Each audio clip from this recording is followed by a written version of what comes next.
So you once said in an interview, how we're viewed on screen is how we're viewed in public policy. And so with that in mind, can you say a little bit more about what the message is behind the Out of Bounds campaign? But the Out of Bounds campaign, we're saying that you can no longer profit from our most talented young people on the football field or court if you're not going to allow them to have the input on public policy and voting. That's inconsistent, and we don't believe in sharecropping. Sharecropping should never exist again, and if you're doing that, then we say our talent should go somewhere else and not be in states where they're being denied access to voting. No, absolutely.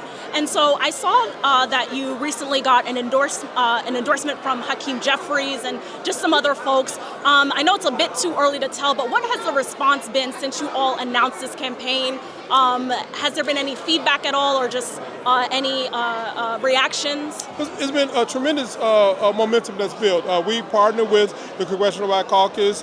Leader Jeffries is a part of it. And it was twofold. One, the Sawback. We want to make sure that universities are not exploiting our players and name, image, and likeness stay in place. Plus, we want to say to those same young people and families, don't go to a school that don't respect you. Don't go to a place where they want to deny you on one side and offer you on the other side. And so that's the part of the partnership. It is not an organizational deal. It's about the interests of the black community.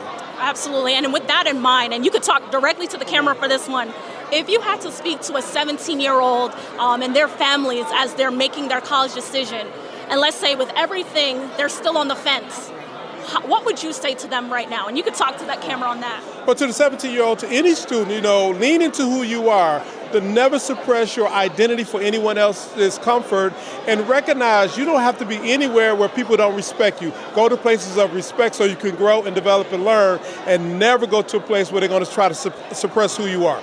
Powerful message there. And so now I'm going to switch gears to this particular moment. Okay. I got in yesterday, and I had the privilege of touring the NAACP office, which was your former stomping grounds, which also carries so much heavy history, being the former office of Medgar Evers. Can you talk about what it feels like to be back now in Mississippi in this particular moment?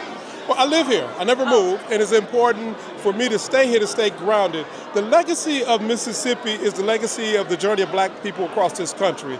And there's been so much progress here because of the fight and the struggle and the victories. And so every time I go to the state NAACP office or just be among the people, I get inspired because we're all that we have, and we need to lean into all of our energy so we can be forward moving.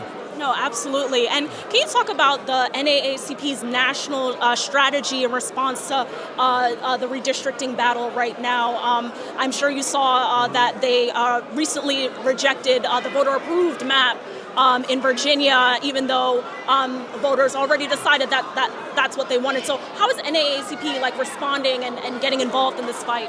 Well, we're doing stuff like this. We're making sure people know what's at stake, how they actually have power and agency to make a difference, and creating moments as a catalyst to the work community by community. We're an organization in 47 states.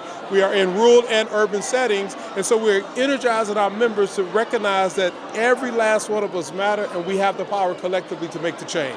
And my closing question for you here today is, we're standing on the shoulders of so many ancestors that have paved the way and built this country brick by brick. If they back then were to see where the country is now, what do you think that they would say? Well, we're standing in the moment of the opportunity of our young people who are leaning on their wisdom as we propel forward. We are in a Sankofa moment. Sankofa means anchored in our past, suspended in the current reality as we hedge forward. And so in this moment, let's hedge forward. Anyone today said, if I was in the civil rights moment, I would have done X. No, you'll be doing exactly what you're doing now. So let's get engaged, let's get involved, and let's push forward.